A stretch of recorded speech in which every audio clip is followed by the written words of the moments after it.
Hey gang, it's Rick. Just want to give a quick shout out. This episode is dedicated to two people. One, of course, we just recent weeks we lost Roger Corman. He's the king of all genre cinema, and gosh, half of us wouldn't even be interested in what we are without the reach and influence of that man. Be it the careers he launched, the directing careers of Martin Scorsese, Ron Howard, Joe Dante, Alan Arkish. I mean, we wouldn't have a lot of some of the voices in cinema that we have without the influence of this man. And gosh, we'll miss that guy. The other shout out is a little bit more personal for me is Mr. Lee Gambin from Australia, who was a writer who loved cinema, loved underappreciated movies. He's a writer, film historian, did a lot of commentaries from Australia, and passed away all too suddenly of a heart attack at a very young age. Very sad loss to the movie-loving community. So this episode goes out to Roger and Lee. And, I guess there's nothing else to do but roll it. Visit our snack bar and treat yourself to some delicious Castleberry's pit-cooked barbecue sandwiches. Cook the Castleberry way, slowly over open pits of glowing charcoal. Everybody, listen carefully. The Martians are coming this way. We must evacuate the city. Take food and water and extra clothing with you.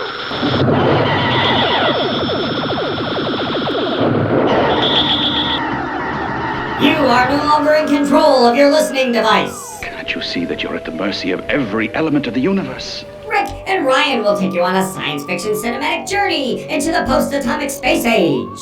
We're not going to cooperate with these monsters. We found a flying saucer. Just a minute, ladies and gentlemen. I think something is happening. A chronological deep dive into the past. Holy cow. Put on your magnetic boots. Let's go. And strap yourselves in for your ride with The Unidentified Flying Podcast. Outrageous.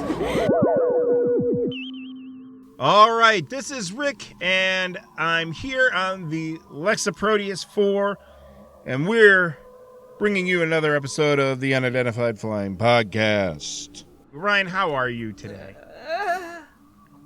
Yeah, I know. No, I'm actually all right at the moment.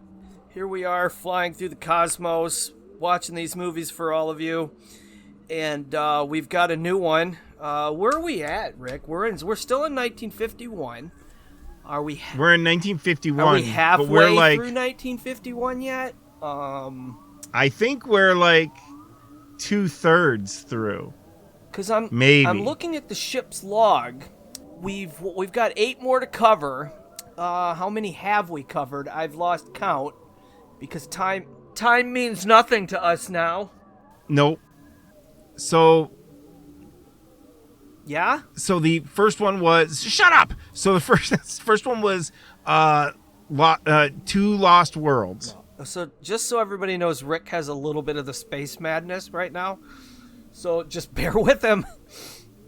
Little bit. He ate the bar of soap. I was nice today.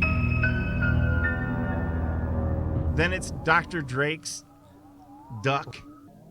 And then after that was Abbott and Costello Meets the Invisible Man. Okay. And then... So that's 3. And then it was... 5. I think. So that's 5. 4 movies. How many did we start with? 5. I think there was 24 movies. Wait. 5. Christ, I opened up a can of worms with this. I thought it would be a simple question. Well, shit, what was after 5? The funny thing is we're now living in a world where Ryan handles his cannabis intake better than Rick, apparently. Not really. Because I'm actually coherent. Yeah. Derp. But, that nice space. That you're so coherent. I defy you to find a sentence 5 that actually makes sense so they compare them to mine. Jesus. 5. Yes. What was after 5? Just help me out a second.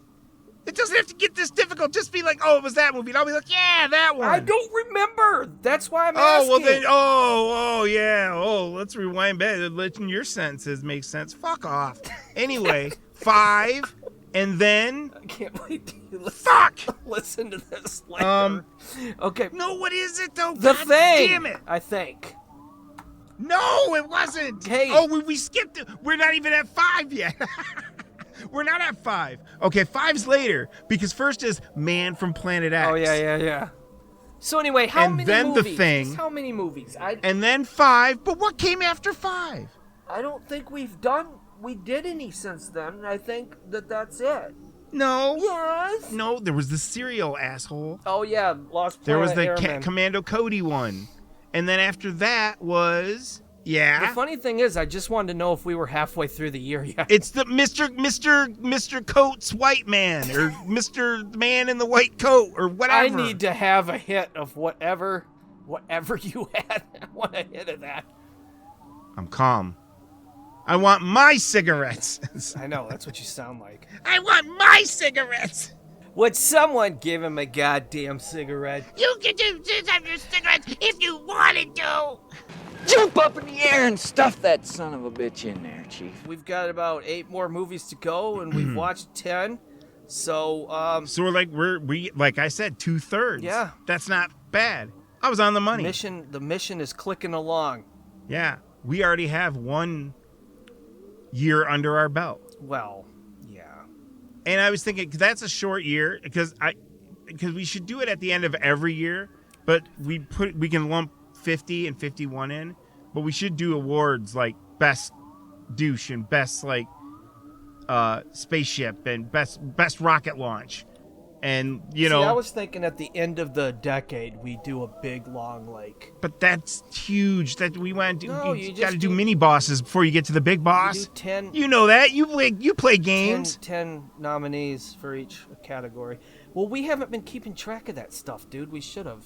Because it's a good idea. No, we can't. It's already. It's the first. We haven't even gotten there yet. Oh, all we got to shit. do is at the end of this year, because we lump. It's just like the real Academy Awards, where Wings and all that, where they took 27 and 28 and put them all together. So we start with 50 and 51 as one. Well, obviously then, Flying Saucer wins Best Picture. We'll see. Conrad Mickle. You got a campaign to me, and I got a campaign to you. And we're the only two that can. We're the only two that can sway each other. So you're gonna see 5 signs in my yard. Really, 5 is a better movie than The Thing or Day There Stood Still. No, 5 different signs. Oh, you're gonna see The Thing. You're gonna see. Probably just The Thing right now. If you say the Twonky, I'm going to kill you. We haven't gotten there yet. Just cut all that out. I know what's working and what's not. You know what I do. Have faith in me. Obviously I do, because that's why I don't bug you that much. Did you ever think about that? You bug me. I don't bug you. I have not micromanaged anything about this podcast so far, and I think that's a vote of confidence, my friend. You just need to shut up, let the autopilot take over, and let's discuss this movie for this week. We have a mission to get back to. I'm calm.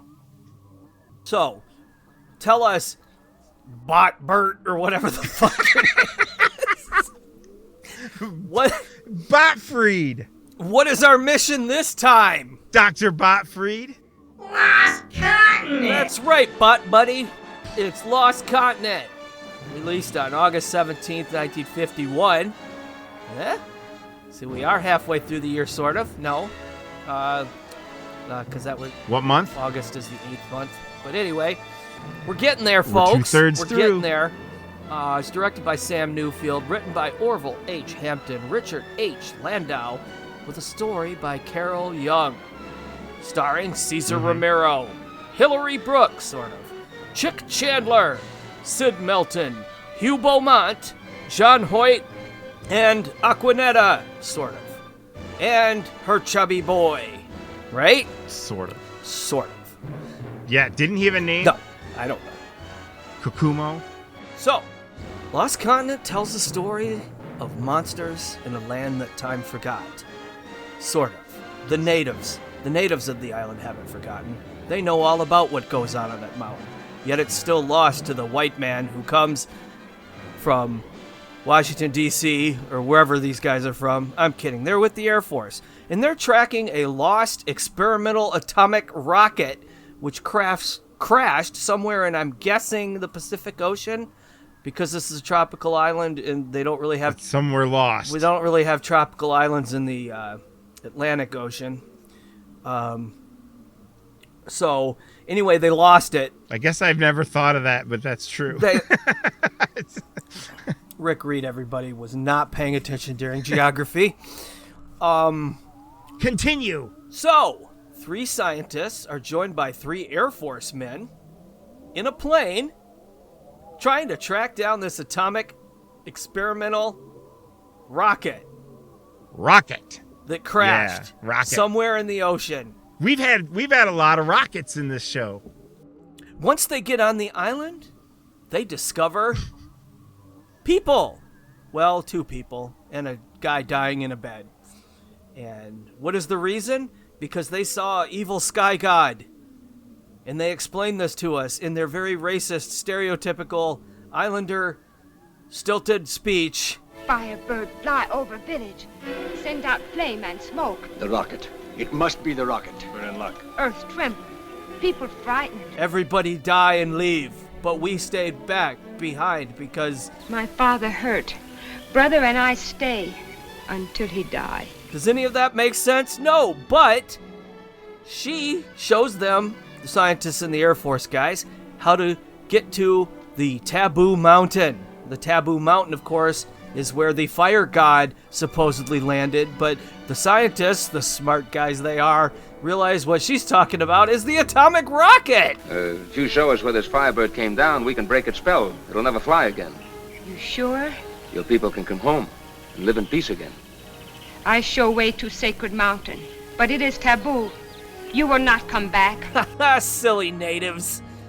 So, they climb this mountain. Well, looks like we'll start climbing. It seems we have no alternative. And they climb. And they climb. And they do some more climbing. One thing, nobody can say we're not getting plenty of exercise on this trip. Who needs it? And then they climb even more until they reach the plateau. What is on the plateau, Rick? Dinosaurs and a little lizard that's filmed from a low angle to make it look like it is a giant lizard. And from there, the adventure begins for the next 10 minutes of the movie. And then it's over. So that's The Lost Continent. What'd you think, Rick? I loved this movie. So I can't wait, honestly, to find out why. So, yeah, hit me, Rick. Tell me about Lost Continent, directed by Sam Newfield. You ain't gonna appreciate it. Oh, my God.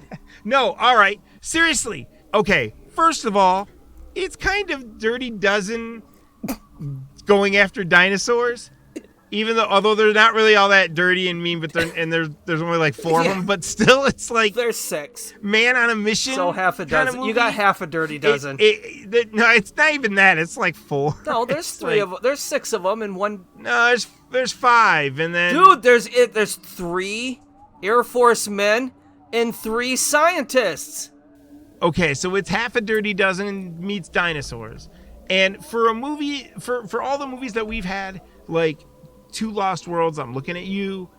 I thought for once you would be like, well, we actually finally got a movie that delivered on everything it promised in the cover. Okay. And also, they have no idea what kind of movie they're in. Because they're acting like they're in this like war kind of like drama. They're kind of taking it all so seriously, and they have no clue that it's going to be like claymation dinosaurs and shit. I think some of the storylines pretty good, like with their banter. It's like a good assortment of characters. You've got Hugh Beaumont with a Geiger counter, something I never thought I needed in my life, but there it is. What's the matter, Doc? Anything wrong? No, I'm just making a check with the Geiger. Getting anything? Slight reading. Very slight. And it just has a kind of an adventure feel. First of all, they climb up to the mountain, and they climb and they climb up to the mountain, and then they climb the mountain. What do you mean? They climb up to the mountain. You don't climb up to climb up the mountain? You just climb up well, maybe there's another mountain on the way to the mountain. Anyway, it's a little like Lord of the Rings for a minute there. God. Like, they were like on the... but they were climbing for a while. Be a cigarette, will you? Seems like we've been climbing for days. Okay, so in the cast, we've got our main four. It's like Cesar Romero is our lead actor, our lead commander, or he's a pilot on the mission. What do you know? What is he? And then, well, I don't know offhand, actually. He's Major Joe Nolan, and he's a pilot. He's a major. They're all pilots. The dude can fly a plane. That's all I'm saying. But the actors, that's what it's all about. Is that you've got Cesar Romero, and then you've got John Hoyt in it, who is amazing in everything. Except for this. He is the Russian scientist, but he is Dr. Boyce he's the original doctor of the Starship Enterprise. But he's also, we're going to see him in When Worlds Collide. He's got a great part in that. But he was on a lot of TV and stuff. Weirdly, he was like, for 80s TV fans, he was the grandpa on Gimme a Break. So, like, he's been in a lot. And that's what I gotta say to you about this movie. Give me a break. Whatever.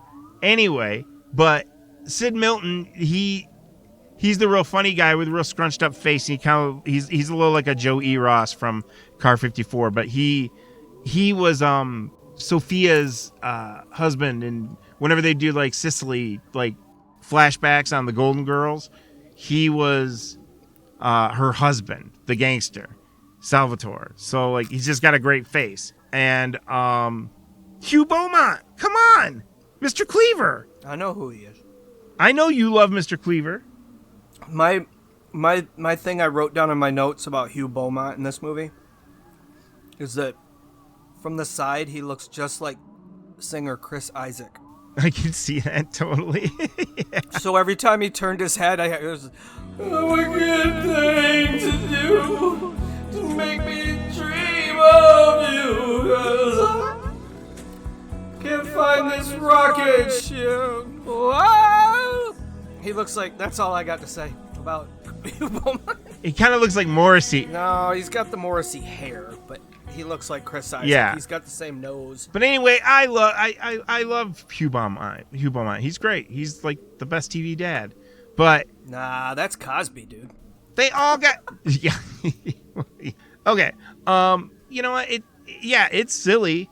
I did think it was funny that Hugh Beaumont's trying to like run away from the brontosaurus with the long neck, so he climbs up the tree to the level of the brontosaurus. Interestingly enough, that's my only other note that I wrote about this movie. If you're trying to run away from a brontosaurus, which has a long neck and loves to eat the leaves at the top of trees, it's probably not a good idea to climb up a tree to escape from it. Yeah, it's really dumb. Yeah, it's pretty dumb. And then there's the one character who is like one of the scientists or something, but you can tell he's just not as charismatic as all the other people around him, so you know he's not sticking around long. And the way they check him out is weird, where he's like, they're climbing and climbing. And climbing. So this guy all of a sudden is like, and I imagine he's tired, whatever. I'm not, but then he like, and he has a heart attack, I guess. And the Russian doctor tries to save him and is holding on to him, and then they let go of him, and he goes to his death. But the funny thing is that the cell of the guy falling is on the same cell as the guy holding him. So when they fade out him from falling, the guy who was holding his hand fades out too at the same time on the cliff. Like they both disappear in the shot. That. It's really wild. Well, I don't know about you, because we're both, in the thick of middle age right now. And if I had to climb over the same 4 or 5 styrofoam rocks over and over again, I too would have a heart attack. And hopefully there would be an inflatable mattress hidden somewhere in the dense fog apparently surrounding the top of that island. Because here's the thing, once they pass through this dense fog, the film becomes green, like tinted green, to represent the toxicity of the air. And they even have like scenes where like someone's up above going, "Hey, give me your hand," and then they cut to the guy below and it's black and white, and he's like, "Hey, let me reach." And then they get up. It's like, almost like opening the door to Oz. It's just everything's green. It's mind-numbing special effects, folks. Man, whatever. It's schmaltzy, but man, it's similar to what they did in the rocket ship XM when they landed on Mars, and it was tinted a different color. Because it's the same producer.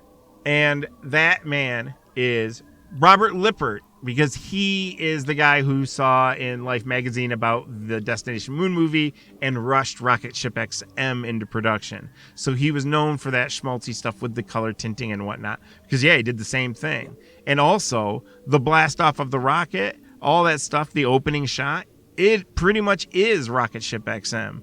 But I like this a lot more in a weird way. Whoa. But, yeah, I do. Okay. That's right. I said it. Wow. Anyway, no, this movie is a lot of fun. Yeah, and when one of the characters actually does meet their demise along the way, it's like a genuinely kind of like, oh, that's a bummer. And they represent, like, he goes to light his cigarette and just the light on the lighter goes out, and then he just has the look on his face. It's like, yeah, sure, whatever. That's cinema. Sure. Space grass. The movie's good. Space weed. The movie's good. I don't know what to say. I'm genuinely, like, kind of surprised you like it as much as you do. I'm genuinely surprised that you don't. You don't know how I feel about the movie because I haven't actually said so yet. Oh, okay. This is all a twist. I didn't hate this movie. I was taking that way out. But, no, I didn't care for it much either. I think it's really boring. I think it was basically a very cheap knockoff of the, what's that movie? Lost World. That story. It's basically a knockoff of Arthur Conan Doyle's The Lost World. Sure. And yeah, I don't know. I thought the characters were flat. I think I don't think the dialogue meant nothing to me because there was no context for any of it. I would say it's almost good dialogue because it tries, and it's not as good as like Howard Hawks in The Thing, but you can tell it's like trying to have like a little bit of. See, I thought they were kind of interesting a little bit, but it was a little more like through context clues of just their attitudes and whatnot. Yeah, but it's nothing against the actors. It's just the characters were uninteresting to me. In fact, I just the whole thing's just, again, okay. I'm not saying I hate it. Like there's a cute aspect to this that like. No, I get it. Here's the best thing to do. And since we're in space traveling through time, I can do this, is I'm going to bifurcate myself into two separate reviewers right now. The first reviewer is me as an 8-year-old boy. Man, this great dinosaurs, and they're on an island, and this native girl is kind of cute, and man, this was fun. You did the thing that everyone does in like old cartoons when they're growing young, like the Star Trek, and they're all getting younger, and it's Kirk, but he's just going, Spock, I don't know where I am. Well, like they're just talking in their voice, but like a little bit higher. Yeah. That was you. Really though, that's as an 8-year-old, I probably would have gotten a kick out of this. Like the dinosaurs are great. I'm not gonna lie. The dinosaurs are adorable. Mm-hmm. I appreciate that they actually took the time to make stop motion dinosaurs rather than just use the same old glue the fins to the lizard and have them fight thing, which I thought they were gonna do. Yeah. But still, it's too little too late at that point for me because it just I don't know what to say. Like it is There's just no context for any of it, and it's just... See, but I thought there was context. But yet at the same time, it's not enough for me to hate it, and that's where the other reviewer comes in, the 49-year-old reviewer who's just like, no, this is just kind of boring. So I don't know, if I have to mix the two, I would say it's a cute little movie, but I'm not as blown away by it as you, I guess is the best way to say it. I'm not blown away by it, but I you just said you liked it better than Rocket Ship XM. That doesn't mean I was blown away. Well, like you're saying, oh, he's blown away by it. No, I'm not blown away by it, but I like it. It's fun. So, like... It's no Rocket Ship XM.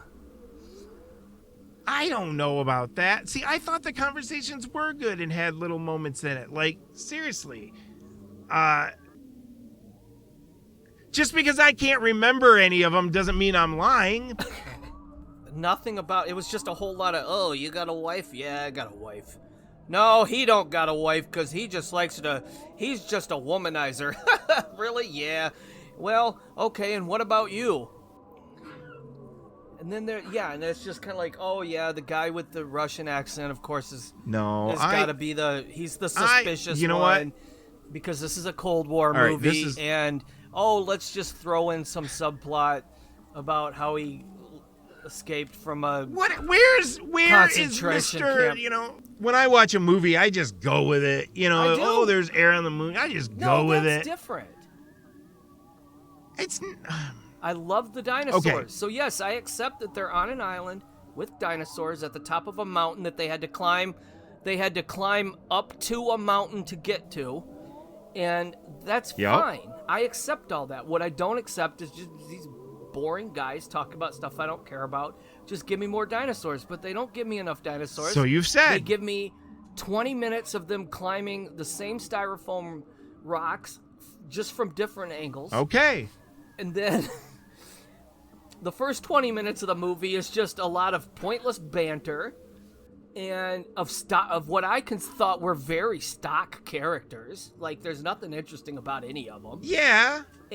But that's what's fun about it. I didn't even think the actors were all that. It just seemed to me like they were going through the motions. Like, cashing a check.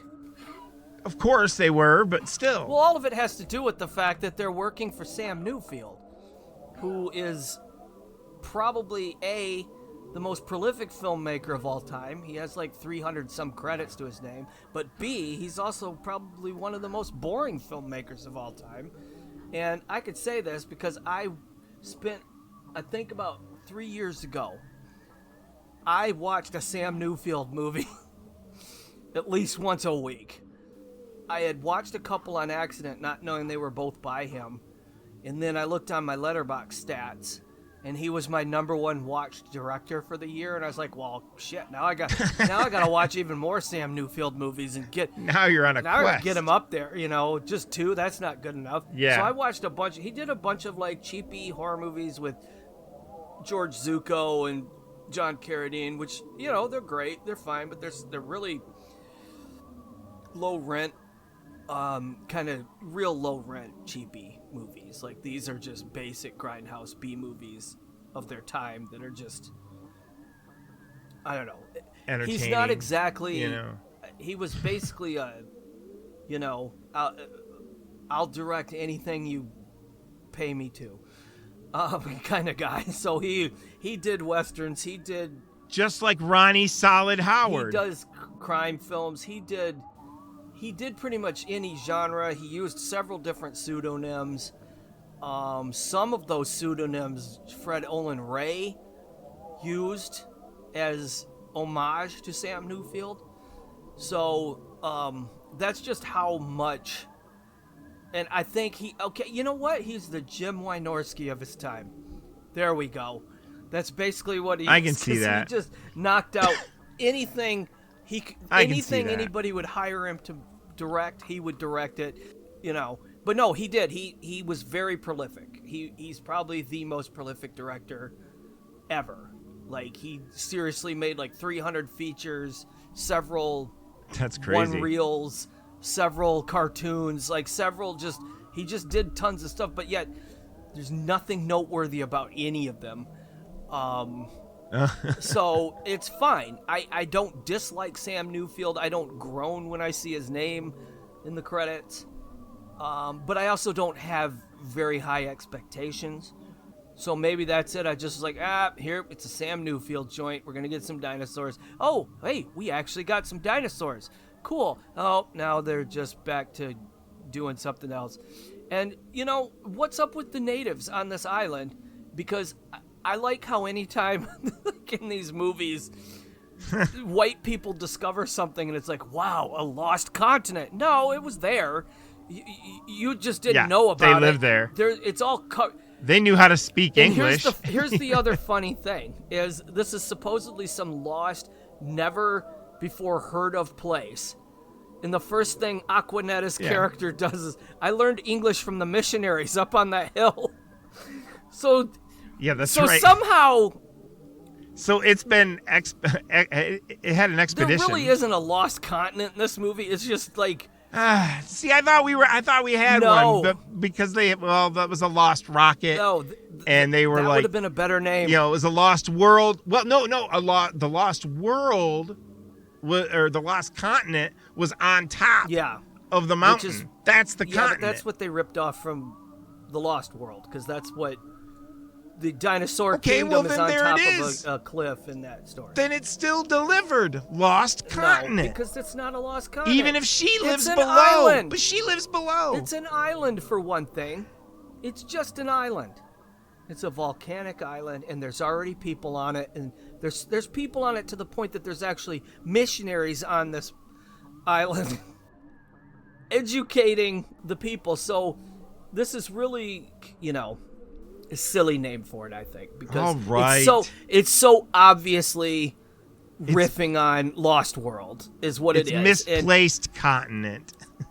But again, the 5 or 6 minutes of dinosaur stuff is good. There's more than that. It felt more. They're nice. They're fine. Cute dinosaurs. Cool. I don't know who did the effects for these. They're cool. No, they're neat. It was Augie Lohman. Okay. It's funny because they pretty much are the Land of the Lost style effects, but back then, but it just shows you they hadn't really been trying to push it that much farther since 30 years before when they were doing that stuff still. No, and that's why it's Jurassic fine. Park was so amazing. And before Jurassic Park, the most amazing dinosaur, honestly, was friggin' My Science Project in the gymnasium and the big T-Rex that comes by. It's a pretty good dinosaur. I hate that movie so much. My Science Project is terrible. Come on. I'm getting space sick. So let's talk about Aquanetta. Aquanetta plays the girl, the native girl. Yeah, that's actually her name in the credits. Is native girl. Okay. Now, Aquanetta though, she's noteworthy. Yeah. Don't you think? Make note, Rick. What makes her worthy of note? First of all, she was nicknamed the Venezuelan volcano. Yeah, that's pretty cool. No, she's great. And I don't have any. She was in a couple Tarzan movies. Yeah. Legend of Grizzly Adams in 1990. That's got to be wild. Come on, Aquanetta. Also, I guess, married a car dealership, and later in her career, she married the whole dealership, and she made commercials for them, and which led with her husband on the business, she made commercials for him, and then she got a little following, and it gave her a TV show called Aqua's Corner, and it was kind of she was almost like a little movie host because it was like Friday night movies. So then she has made jewelry and writes poems. And she passed away. Wow. Would you like to read one of her poems? No. Oh, do I have? I don't know. If you give me a minute, I'll find one. I don't want to read one, though. Yeah, you should. But anyway. Please, find an Aquanetta poem. Should we give Aquanetta an award? Give Bert Bott the job. He's obviously got, fucking quasar... What do you call those things? Chips? Quasar chips. He uses quasar chips. That's like 64 Yoda bytes of processing power. I don't know what the hell you're talking about anymore. Tell the robot to look up a poem by Aquanetta. It's pretty simple. Dr. Botfried. Let's hear some Aquanetta. Those files have been erased. Oh, that's convenient. No, Aquanetta, she's, one of those few people like Cher and Seal that go by one name. Oh, yeah. Like Twiggy.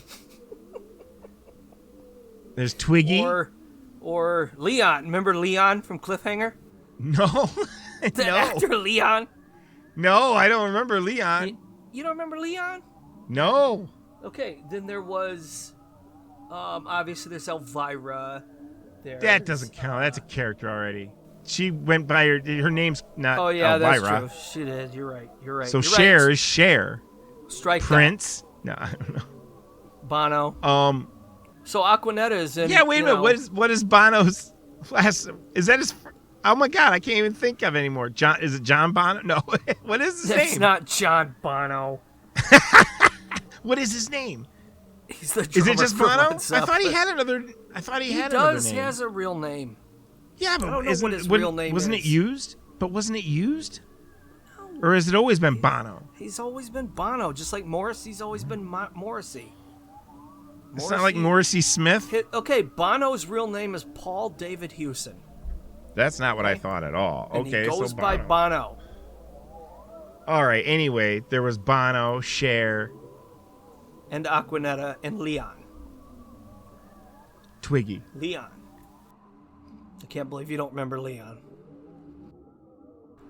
Kind of 90s video store employee were you? Not a very good one. Nope.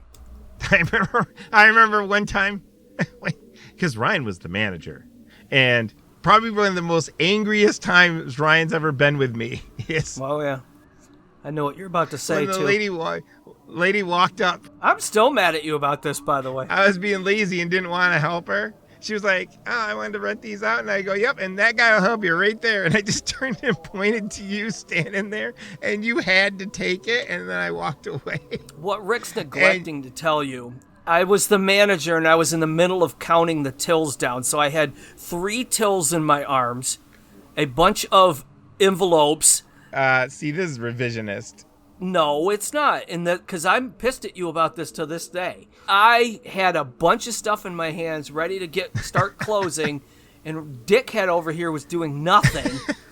Nothing. And she said, yeah, I'd like to open up a membership. That's right, because it's the longest process. Fuck that. Yeah, and so Rick goes, yeah, you could talk to this guy right here, and then he takes off like a dickhead. I'm still mad at you about that. I think about that from time to time. It was 30 years ago. Yeah, I know, but that was such bullshit on your part. That you... Yeah. Any bad thing I've done to you over the last 30 years, that we're even. That just shows you how much opening account was a bitch. It was. It wasn't easy shit. You had to fill out a bunch of shit and that's still go over all this crap with them, and yeah. That's still a bullshit thing to do to somebody. Yeah, it is. Yeah? I did it. Fuck, what do you want me to say? You did it. It's been 30 years. I don't care. Yeah, I know. You didn't care then either. Well, you clearly haven't cared. You still talk to me. No, but I'm still going to be mad at you about it forever. Good. No, we're even. I just got done saying we're even. So, okay. For what? Even. Why are we even now? Because I'm sure I've done something terrible to you in the last 30 years. This is true. Yours have been... ever since then, I just realized that's been the problem. Ever since then, it's like death of 1,000 cuts. Because you've just spread it out over time. Yeah, with now you know why. Forever. It's you were a pretty nice guy before that. You could have just fucking signed her up for a card and checked out her 2 movies, but you made me set down all the stuff I had in my arms. I had to go clean the porno room. You didn't have to clean shit. You just didn't want to sign this woman up. You're absolutely right. And so, yeah, you're right. Death of 1,000 cuts. Since then. I hope you've learned your lesson by now. Nope.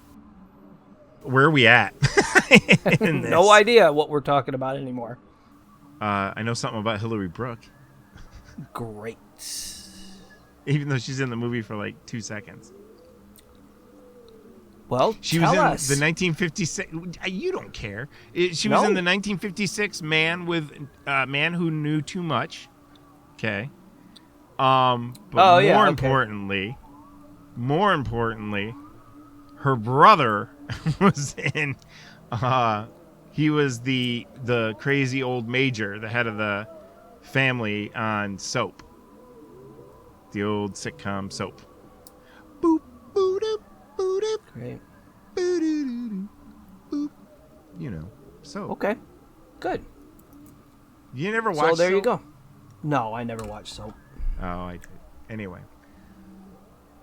One thing I'm surprised you didn't mention, and you didn't, and I gave you plenty of time, and I brought this up earlier, and I was going to give you a chance, but apparently this movie, Lost Continent, is mentioned in Stephen King's The Dark Tower 8, The Dark Tower.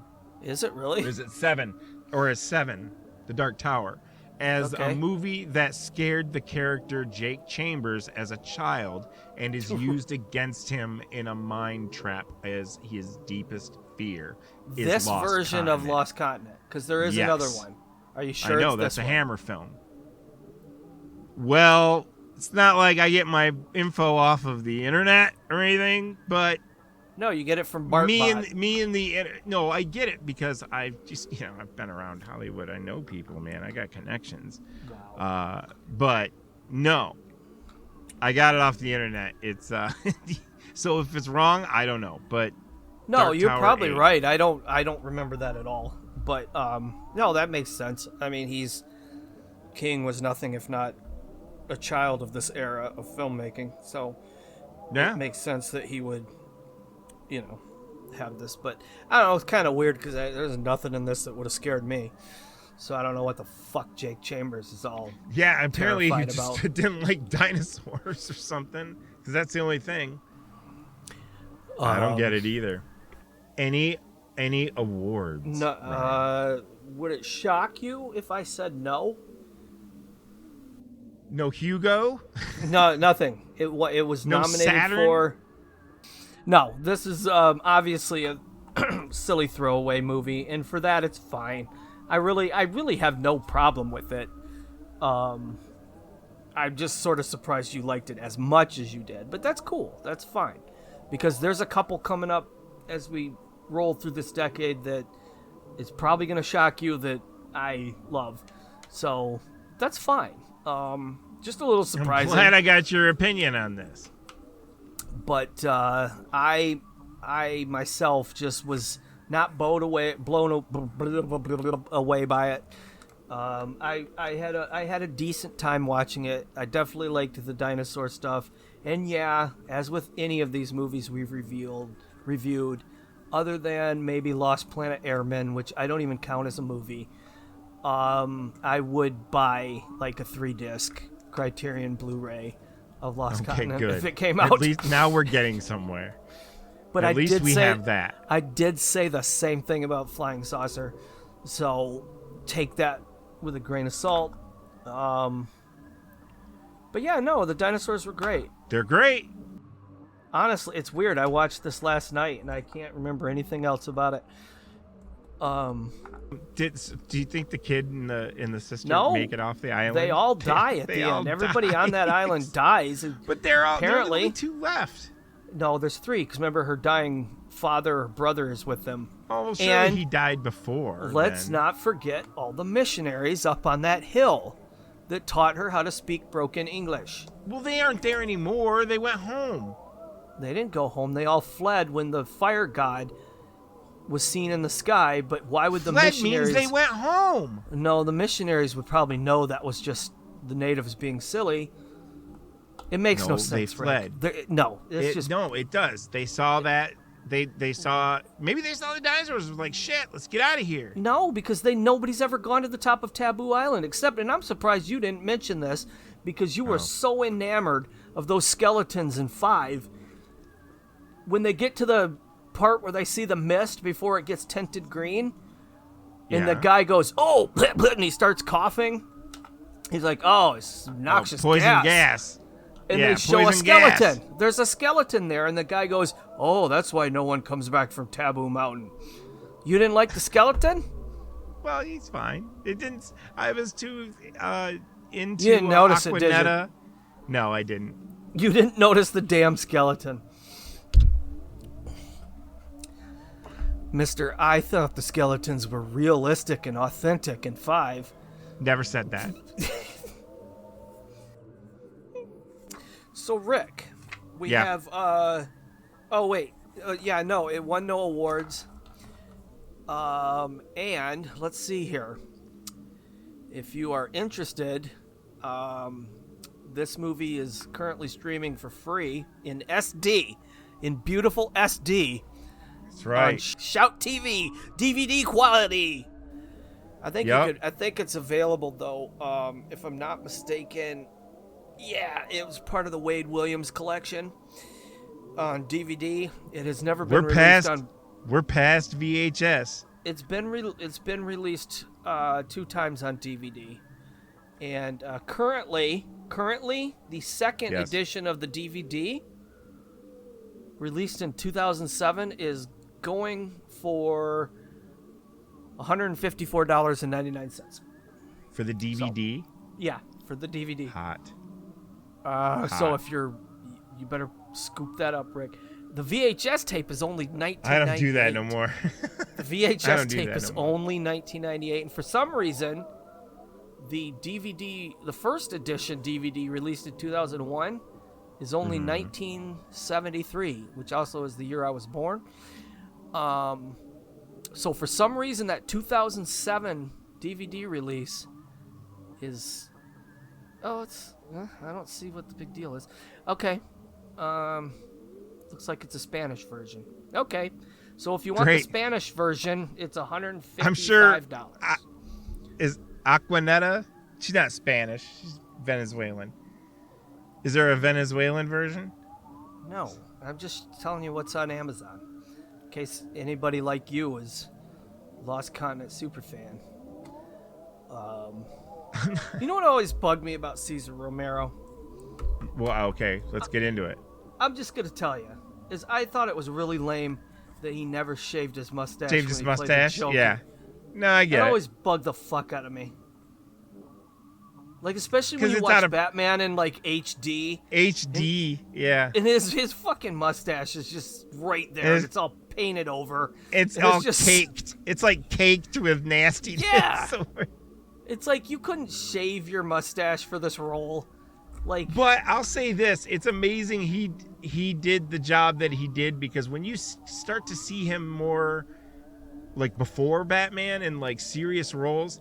Like, he was like a different demeanor, and to go that, like, just insane that he did, it's like, oh, he really was good as the Joker. But, like, yeah, shave the mustache. But, you know, I get it.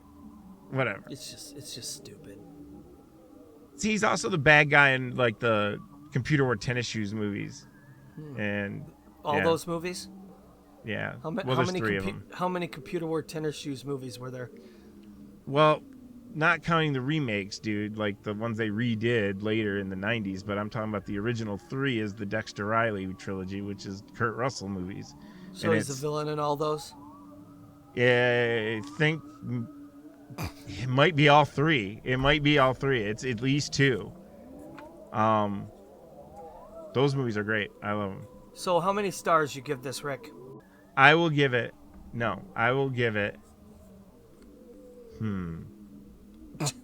Wow, you've given this a lot of thought. I will give it 3.5 stars. Are you serious?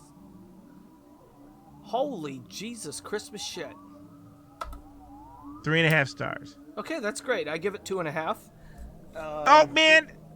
It is a passable time waster. I almost went 4, and you thought I was going to go 4, didn't you?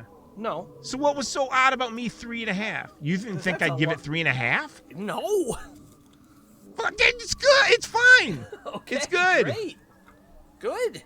Yeah, 3.5 stars, motherfucker. A world coming to an end. Rather this way than to have it go on living with us.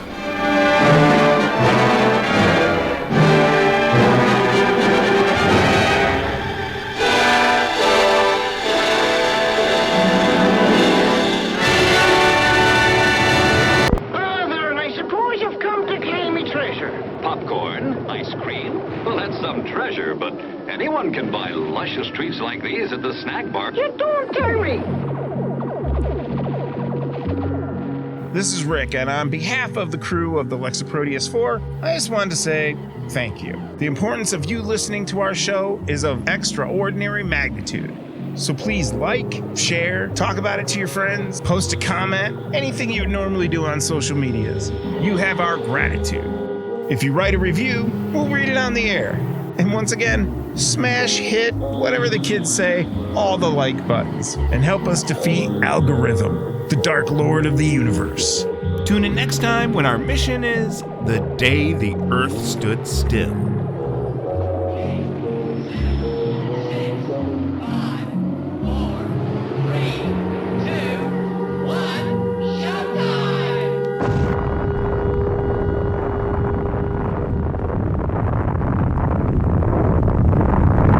Sacred mountain taboo.